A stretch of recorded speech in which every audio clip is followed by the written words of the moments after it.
प्रिय, आज दूर दूर तक निशाचर दिखाई नहीं दे रहे हैं। इससे ऐसा प्रतीत हो रहा है मानो आज निशाचरों ने इस स्थान का त्याग कर दिया है। मैंने जो विश्व कल्याणार्थ यज्ञ प्रारंभ किया है, उस यज्ञ की पूर्णाहुति ये निशाचर नहीं होने देते हैं, परंतु आज ये वन प्रांत निशाचरों से भी दिखाई दे रहा है। इसलिए हमारी तो यही इच्छा है कि यही सुंदर अवसर है इस यज्ञ की पूर्णाहुति के लिए। मैं मंत्रोच्चारण करता हूँ, तुम आहुतियां डालते जाओ। हरि ओम। ओम स्वस्ति न इंद्रो सर्वाः स्वस्ति न पूर्वा विश्वेदाः स्वस्ति नस्तार्क्ष्यो वरिष्ठनेमिः स्वस्ति नो बृहस्पतिर्दधातु। ओम नमो भगवते देवाय।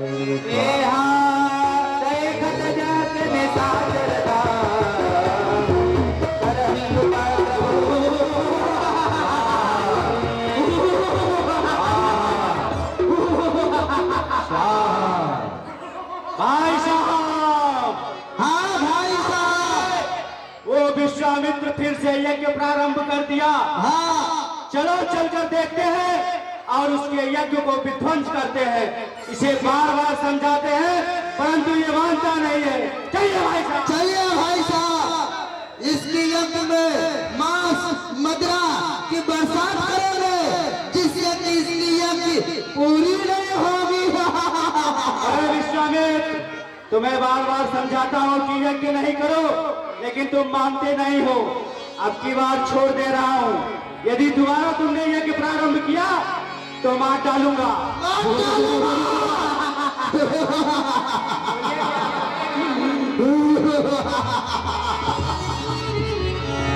गावे तनय मन चिंता व्यापी, हर बेनु महिमा निश्चर पाए।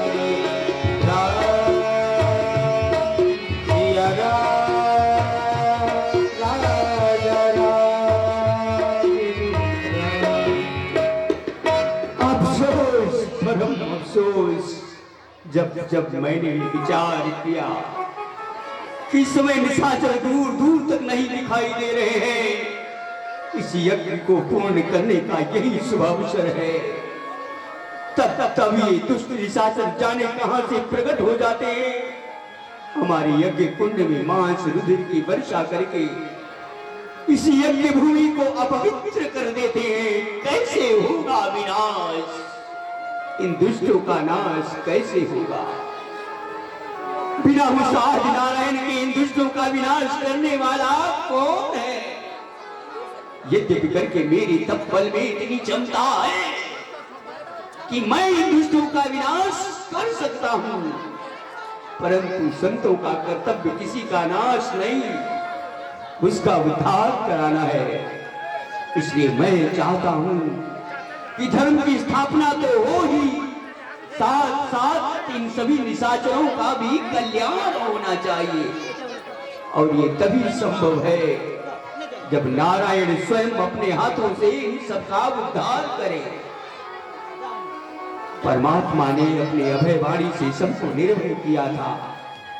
उन्होंने कहा था मैं धरती पर आऊंगा, अपने भक्तों से अत्यंत दुख को दूर करके उन्हें सुख पहुंचाऊंगा। तो क्या भगवान ने इस धरती पर अवतार लिया है? और यदि अवतार भी लिया है तो वो धरती के किस कोने पर आए हैं? अब मुझे अत्यंत शीघ्रता से अपनी ज्ञान दृष्टि से देखना होगा। तब मुनिवर मन हीन विचारा, प्रभु अवतरे हुआ हरण महिषारा। तब मुनिवर मन हीन विचारा, प्रभु अवतारे हुआ हरण महिषारा। तब मुनिवर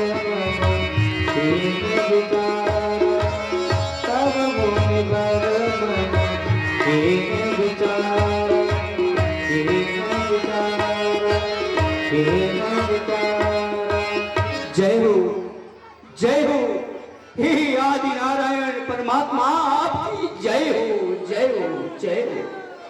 आपने हम भक्तों की अच्छी सुधि ली है। आपने अपने वचनों को पूर्ण करते हुए अयोध्या की परम पावन धरती पर चक्रवर्ती चक्रचूड़ामणि महाराज दशरथ के चतुर स्वरूपों में, चतुर पुत्रों के स्वरूपों में विभाजित होकर के उत्पन्न हुए हो। हे प्रभु, आपको मेरा कोटि प्रणाम है। बच्चा तपप्रिय, अब हमें विलंब करने की आवश्यकता नहीं है। अब शीघ्र हमें अयोध्या जाना होगा और उन दोनों कुमारों को मांग करके लाना होगा, निशाचरों का विनाश कराना होगा। परंतु ध्यान रखना, जब तक मैं वापस ना आ जाऊं तब तक कुटिया के कपाट को नहीं खोलना और यज्ञ को प्रारंभ नहीं करना। महर्षि विश्वामित्र आए हैं और वो तुम्हें आशीर्वाद देना चाहते हैं। जैसे आज्ञा बोले चक्रवर्ती चक्रचूड़ामणि महाराज दशरथ की जय। बोले महाराज दशरथ की जय। बोले महाराज दशरथ की जय।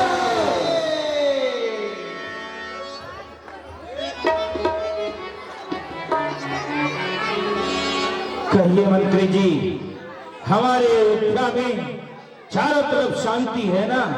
प्रजा प्रवासी प्रसन्नता पूर्वक अपने जीवन को व्यतीत कर रहे हैं ना? कहीं पर कोई अत्याचार तो नहीं है? आज का कोई नवीन समाचार? हे महाराज, आपके राज्य में आपकी जो प्रजा है वह हर हाल खुशहाल है। और आज का यही समाचार है, दीनानाथ दयाल को हो जगदीश सहाय, विश्वामित्र महामुनि भले पधारे आए। हे महाराज, बक्सर निवासी ऋषि विश्वामित्र जी का आगमन हुआ है और आपको दर्शन देना चाहते हैं। क्या कहा ऋषि विश्वामित्र जी महाराज? बक्सर वन से चलकर के अयोध्या में मुझे दर्शन देने के लिए आए। आज मेरा अहोभाग्य है जो ऐसे तपस्वी ऋषिराज स्वयं चल करके दर्शन देने के लिए आए हैं। वो आए मेरे यहाँ, धन्य हमारे भाग्य, जाकर लाओ प्रेम से उठे भाग्य नित्य जाग। परंतु ठहरो, ऋषिराज की आगमनी के लिए हम स्वयं चलेंगे। आप लोग भी हमारे साथ चलें और ब्राह्मण गण भी चले, वेद ध्वनि करते हुए घाट लोग सब साथ में रहेंगे। जैसी आज्ञा महाराज। ओम गणानां चरणों में अपने रहने दे मुझको, चरणों में अपने रहने दे मुझको। चरणों में अपने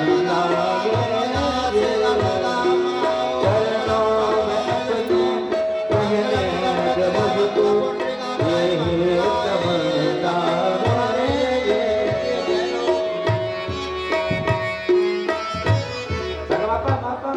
है।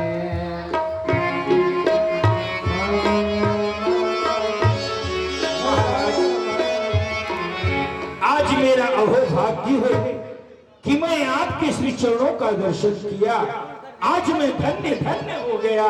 ऋषिराज, आप कृपा करके सिंहासन पर विराजमान हो।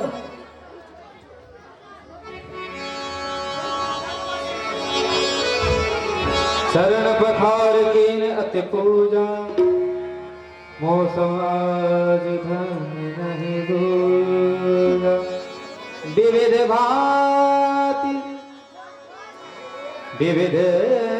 भांति भोजन कर बाबा, मुनिवर हृदय हरस अति पावा।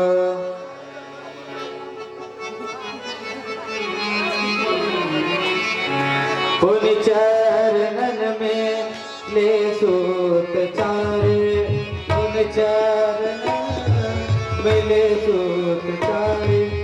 राम तेज होने देता, पुनि चरणन में ले सूत चारे। राम तेज होने। हे ऋषिराज, आप ऋषि मुनि महात्माओं के आशीर्वाद से ये दशरथ ने चौथेपन में 4 पुत्रों की प्राप्ति की है। ज्येष्ठ पुत्र श्री राम लक्ष्मण आपको प्रणाम कर रहे हैं। भरत और शत्रुघ्न महलों में हैं। आप इन बालकों को आशीर्वाद प्रदान करें श्रीराज। राजपुत्र रणांगन में, राजपुत्र रणांगन में हंस हंस कर शीश कटा देना। जो हो जननी के द्रोही, भूतल से मुनि उठा देना। जगह जगह पर घूम घूम यश कीर्ति पताका लहराओ। जाओ है आशीर्वाद मेरा, तुम विजय पताका फहराओ। राजपुत्रों रण विजयी भवा। हाँ, जाओ पुत्रों, गुरुदेव ने जो बताया है उसको प्रारंभ रखो और वो विद्या हमेशा सिखा करो। जाओ महलों में खेलो जाकर के। आज आपने मेरे ऊपर कृपा किया है, इससे पहले कभी भी इस तरह की कृपा आपने मेरे ऊपर नहीं किया था भगवान। आज मैं आपका दर्शन किया, धन्य धन्य हो गया, कृत्य कृत्य हो गया। हे प्रभु, ऐसा कृपा न कियो कब हो, जैसे आय के पाए खाए के आजू। सो कहिए रसरंग मणि, आपका आगमन भाग कई काजू। हाजिर है हमरो धन धाम, स्वधेन धारा सब राज समाजू। आय सो हो सो कहिए ऋषिराज, मनमानिश मोद महामुनि राजू। हे ऋषिराज, ये राज ताज धन दौलत स्त्री पुत्र मैं स्वयं सब आपके चरणों के दास हैं। कहिए ऋषिराज, आपका आगमन किस कारण से हमारे अयोध्या में हुआ है? क्या चाहिए? किस बात की कमी है? आप अपनी इच्छा को व्यक्त करें ऋषिराज, इच्छा को व्यक्त करें। सदा धन्य तुम मुकुट मणि सब जगजात से हाथ। जो याचक याचक सदा देते ही अनुसार। हे चक्रवर्ती दशरथ, मैंने अपने कानों से सुना है कि तुम्हारे दरबार में आज तक जो भी याचक याचना करने के लिए आया है वो यहाँ से अजाचक होकर के गया है। इसके लिए तुम्हें बारंबार धन्यवाद है। हे मुकुटमणि, हे चक्रवर्ती नरेश, आज मैं आपके पास कुछ कारणों से कुछ याचना करने के लिए आया हूं। परंतु याचना करने से पहले मैं आपको सावधान करना चाहता हूं। आप भली भांति अपने हृदय में सोच लीजिए, विचार कर लीजिए, क्या मैं जो वस्तु आपसे मांगूंगा आप मुझे प्रदान कर सकते हैं? क्या आपके वचन मिथ्या तो नहीं जाएंगे? इसलिए मांगने से प्रथम मैं आपको विचार करने का, सोचने का अवसर दे रहा हूं। आप भली भांति विचार करके और मुझे वचन दें, क्या मैं जो मांगूंगा वो मुझे प्राप्त होगा? महाराज, हमारे सूर्य वंश ने हमेशा संत ब्राह्मणों के चरणों की सेवा की है। संत ब्राह्मण की आज्ञा पर अपने प्राण को त्याग दिया है, राजपाट धन दौलत सब कुछ त्याग दिया है, परंतु अपने सत्य, ईमान और धर्म को नहीं छोड़ा है। महाराज, उसी सूर्य वंश में मैं भी हूँ और हमारे कुल में संत ब्राह्मणों की सेवा उनकी रक्षा करना राजा का पहला कर्तव्य है। महाराज, मेरे पास कोई भी ऐसी वस्तु नहीं है जो कि आप मुझसे मांगे और मैं आपको न दे सकूं, क्योंकि महाराज चंद्र तले सूरज तले टले पृथ्वी और आकाश, परंतु अपने वाक से टले न कभी ये दास। तन दू धन दू शीश दू दे दूं प्यारी जान, जीते जी इस धर्म पर कभी न डालूं आन। महाराज, आप जो मांगिएगा मैं आपको अवश्य प्रदान करूंगा। असुर समो सता मोहि मोहि। मुझे भी तुमसे ऐसी ही आशा थी। इसी आशा के साथ मैं तुम्हारे पास उपस्थित हुआ हूँ। हे चक्रवर्ती नरेश, शायद आपको इस बात का ज्ञान होगा, मैंने विश्व कल्याणार्थ एक यज्ञ की रचना की है, परंतु बार बार मैं उस यज्ञ को पूर्ण करने का प्रयत्न तो करता हूँ, पर उस वन प्रांत में रहने वाले दुष्ट निशाचर, कुछ ऐसे दुष्ट घोर निशाचर हैं जो हमारे यज्ञ को पूर्ण नहीं होने देते। जब भी मैं उस यज्ञ को पूर्ण करने का प्रयास करता हूँ, हमारे यज्ञ कुंड में रुधिर मांस हड्डी की वर्षा करके समस्त सामग्रियों को अपवित्र कर देते हैं। हमारा यज्ञ विनष्ट हो जाता है। इस कारण से हम वन प्रांत में रहने वाले ऋषि मुनि महात्मा अत्यंत करके दुखी थे, परंतु अब नहीं है। ये चक्रवर्ती नरेश, अब हम सभी महात्मा दुखी नहीं है। जानते हो क्यों? क्यों ऋषिराज? क्योंकि हे दशरथ, जब से हम सभी महात्माओं ने इस बात को सुना है कि तुमने चार पुत्रों की प्राप्ति की है, तभी से हम महात्माओं के हर्ष का ठिकाना नहीं है। जब से सुनो महाराज तुम्हें से 4 भयो है, तब से परमानंद सकल दुख भाग गयो है तारका मारीच सुबाहु घोर निशाचर, कर्ण न पावत यज्ञ बिकर ताके कई मुनिवर। यही कारण आगमन भा सुनिए अबद भुआल, राम लखन दो बंधु को याचत हूँ महिपाल। महिपाल, मैं अपने उस यज्ञ की रक्षा के लिए आपसे आपके दोनों पुत्रों राम लक्ष्मण की याचना करने के लिए आया हूँ। अभी तू आप उस यज्ञ के हितार्थ अपने दोनों पुत्रों को मुझे प्रदान करें। हे चक्रवर्ती नरेश, प्रदान करें। हे ऋषि श्रेष्ठ, आपने क्या वचन विचार कर मुझसे नहीं मांगा है क्या? चौथे वन में आप ऋषि मुनि महात्माओं के आशीर्वाद से, आपके चरणों के प्रताप से इस दशरथ ने 4 पुत्रों की प्राप्ति की है, और आप राम की याचना मुझसे करते हैं ऋषिराज कि तुम अपने पुत्रों को मुझे कुछ दिन के लिए दे दे। महाराज, श्री राम को मैं कैसे प्रदान कर सकता हूं? आपने वचन विचार कर नहीं मांगा है महाराज, वचन विचार कर नहीं मांगा है। यदि विचार किए होते तो आप ऐसा नहीं कहते, क्योंकि आप जानते हैं कि दशरथ ने चौथे पद में पुत्रों की प्राप्ति की है, और पुत्र से कितना मोह इसे होगा। हे ऋषिराज, आप राम के अलावा और कुछ मांग लीजिए, जो चाहे वो मांग लीजिए। महाराज, गौ मांग लीजिए, ग्राम मांग लीजिए, राज मांग लीजिए, ताज मांग लीजिए, और यदि आप कहें तो मैं क्षण भर में अपने प्राण को निकाल कर आपको दे सकता हूं, परंतु राम की याचना न करे ऋषिराज, राम की याचना न करें।